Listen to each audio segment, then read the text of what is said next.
What's up, guys? Welcome back.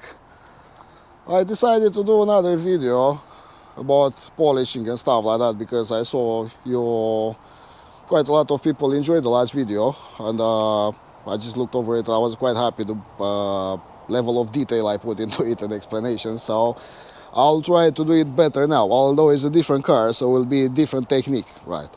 Anyway, the car today will be the 320, it's 120D.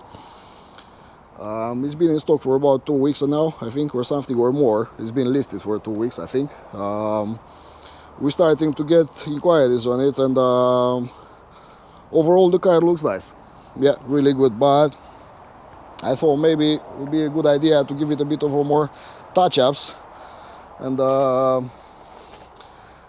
a bit of more color and life to the paint. Like we have these scratches here, which they just appear there overnight. Looks like some kind of bloody animal or something wanted to jump on the car or stuff like that, because it does look like claws to me, like claw scratches. It's nothing like it's nothing you can explain how it got there. It wasn't, I'm pretty much sure about it.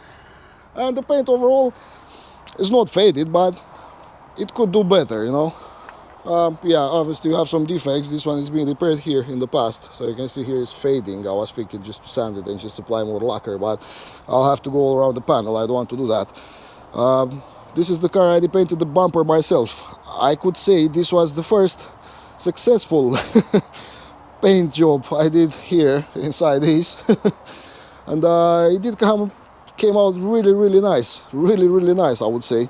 It's close to factory finish.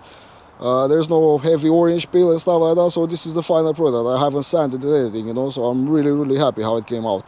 And the match is quite good as well, the color match. And this being like the Le Mans blue is a really lovely color, and I want to make it really shiny and nice because I really enjoy polishing things and make them nice.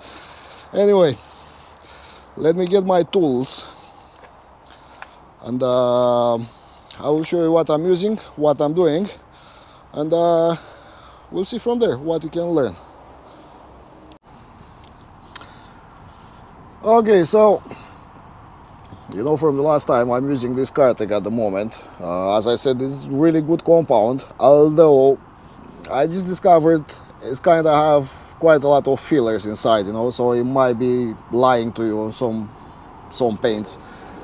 But the only way you can see if it's I mean, you have to work it more than it actually shows, you know. It's got fillers, will do a good job or for short term, let's say maybe a month or something, but when the fillers will wear out, you will see the defects again, you know. So what you can do after you say you do like 3 passes, 4 passes on an area which you want to make it better, you know, you can use some degreaser and wipe it off, wipe all the fillers off and see what is left, you know. That will be the best way to see exactly if you did a good job or not, you know. Otherwise, for daily use, is not bad. It's not bad. Although I said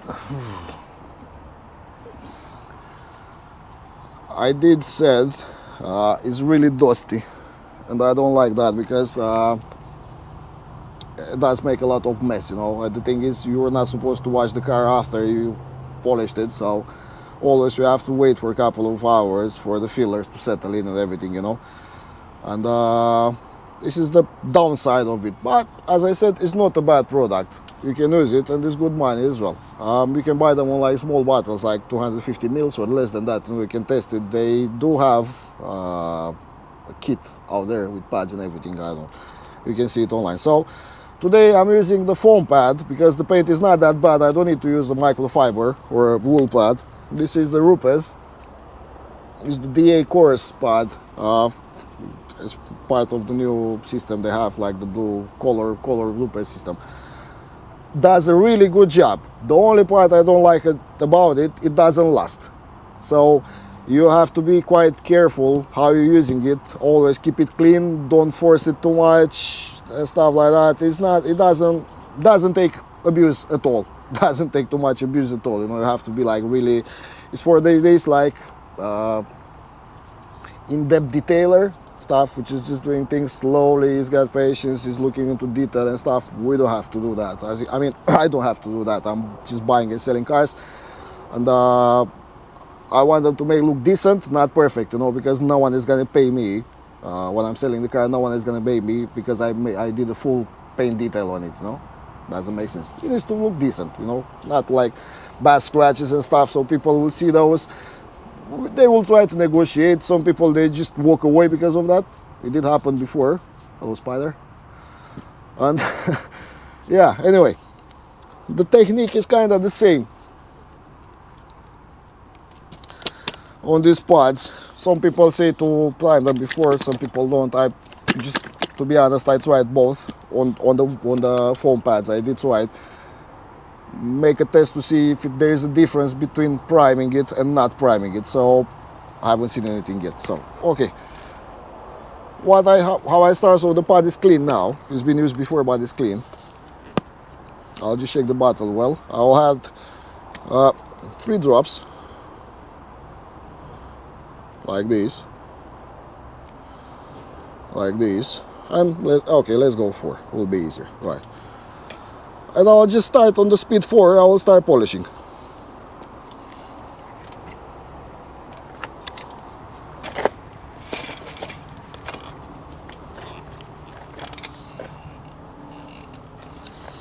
Not the best position.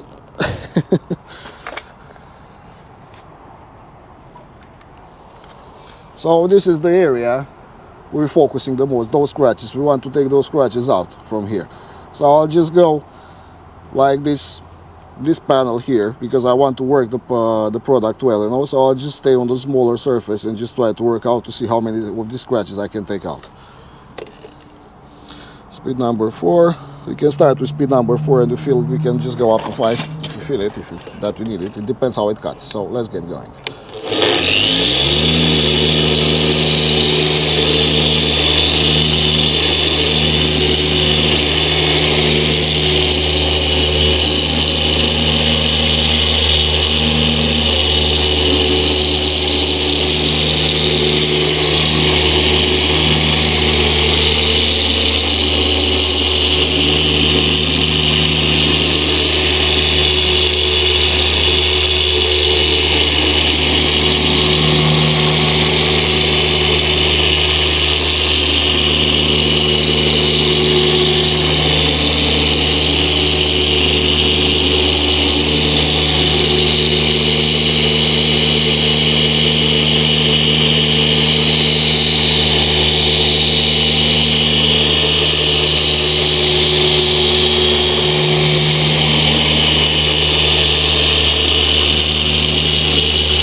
I would say, I think they came out. Let's wipe it off and see. So if you can see, you don't really have to prime it, because it's gonna prime by itself. It's not quite a big issue. Big deal, priming the pads. Right, so now I will wipe it off And let's see what we've got.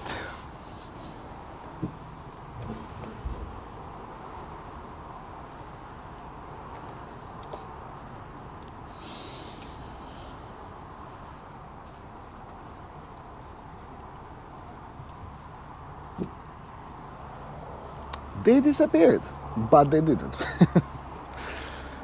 Because BMW, they have really good quality lacquer on the cars. They always had. I mean, I don't know on the new ones, but as you can see, you can still see the marks into the lacquer, but all the white spots, they disappeared, you know. So the thing is still here. You can see it is this area, you know. But if you're going back, you don't see it anymore, you know. So yeah, this will make a good impression. So the car doesn't have any scratches.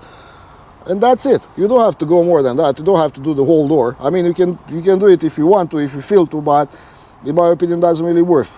What you're doing now, you're using the heavy cut, just move to the next spot. You have to do a repair to polish it. Just do it on spots. Of course, if you have a really bad paint, faded and stuff like that, you'll go around the car. You might be using it a microfiber pad or a wool pad. This blue pad, the foam pad, does good job as well. I mean, not always, even the paint is really bad, not always the microfiber will do a good job. Because if you have a soft clear coat on the car, if you go with the microfiber will generate the web much more heat than the foam pad is doing, you know. And what it'll do will just heat up that thing and will not take the residues off, if you know what I mean, you know. So sometimes the blue pad is better, the foam pad, than the wool pad or the microfiber pad. I mean, it's about testing and trying, you know. I had cars when I just put them, I did them with a microfiber pad. These are the best cutting pads. It was a straight start to finish with heavy cut, you know. Didn't do anything else, you know, but it's because of the nature of the clear coat. So in general, you'll have to do two passes if you want to rectify defects, you know. Otherwise, you can just go with a Uno Protector or any other all-in-one product and just give the paint a refresh, restore it. It's gonna be good for a couple of months. You don't know, maybe the customer is gonna scratch the car the day he's buying it from you. It always depends. But anyway, so we're done with the door. Next step now, we're gonna go on the bonnet. I will do the whole bonnet because it does have quite a few defects here and there, so it doesn't really make sense to try to do it in spots. I'll just split it in three and I'll just do it all along, you know, to change it. Let me show you here, but not too many visible on the camera, and it's not a sunny day either. But there are scratches, you know, scratches that they can be taken out, and if we can do that, why not? Like this one's here. But actually, I don't think I'll do the whole bonnet. I've changed my mind. I think I'll just choose this area here, the central area, and just polish this one well, and the rest of it will do very well with the Uno. Let's get going now. I just had 2 passes with this one, with the Uno, the rupes one. I really like this thing, always loved it. I'm using the wool pad, which you saw in the previous video. They last quite a lot if you're using it with this one and you're not abusing them, although this one doesn't hold too well either, you know. It doesn't last too much. But anyway, we'll do about 5 cars, which for 16 pounds is not bad. And the product is on the bonnet.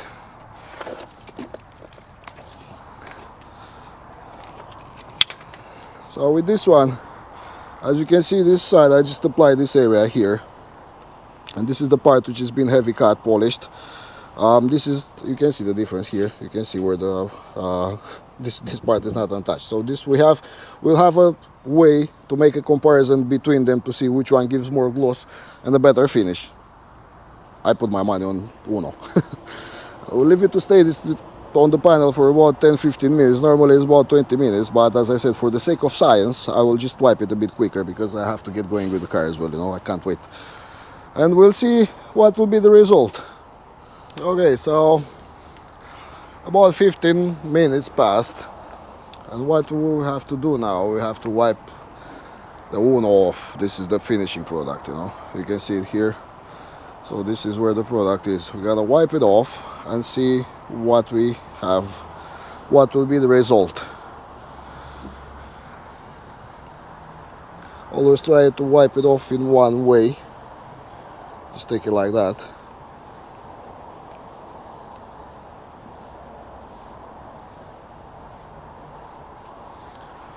And this is the finish. I mean, it's not completely finished. Normally it takes about 4 hours, from what Rupes says, it takes about 4 hours for it to settle and to become really shiny, for all the polymers and stuff like that to settle. But you can see, you can get a really good finish by just applying a one-step polish on a lot of paints. Obviously, like the Golf was there, that one was eating a heavy cut, was really bad. And the Range Rover, I played with it, which I'm really proud about the way it came. Yeah, so what I'll do now, I'll just put it down on the time lapse.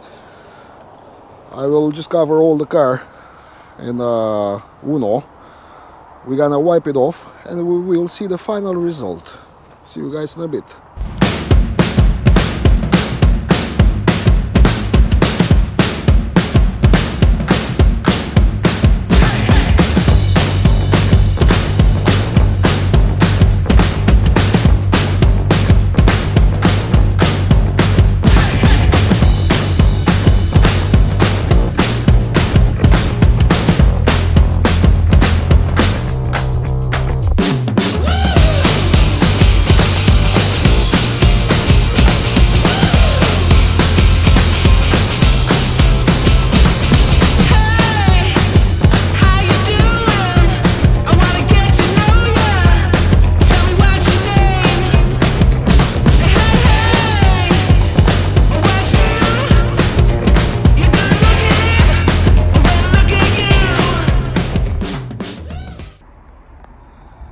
Okay, so we're making progress. This is a really fast process anyway. It takes me about 20 minutes, I suppose, for a door car, or maybe less.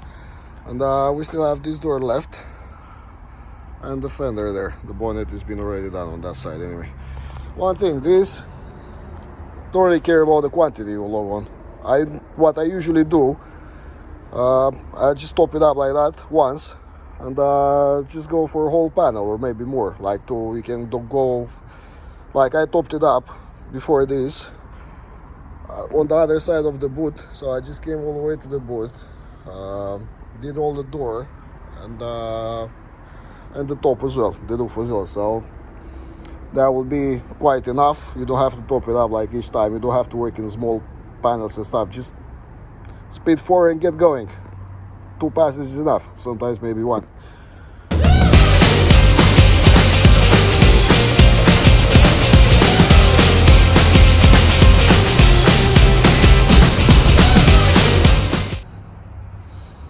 And it's finished. I mean, it's not finished. It's fully covered with Uno now. Been all around the car. Now we're gonna leave it to stay for about 20 minutes in general. This is what Rupes recommends. This is what you should do. I haven't tested it to see. One thing, no, if you go too long, let's say like maybe 40-45 minutes, like I did once and I forgot to wipe it up, it solidifies and it's gonna be quite a pain to remove it, you know. So just 20 minutes is enough. Go have a coffee or a quick break and stuff and just then start wiping it off, which I will do now. I'll get myself a coffee and a cigarette and then I'll just crack on and clean it up and see what the final result will be with it.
Okay, so just like that, now it's looking way up much better than it was before, which it wasn't bad, I admit, but now really looks like a well looked after BMW, which is quite hard to get a 1 Series in a really good condition these days, especially on this M Sport spec with parking sensors, with a 177 horsepower engine.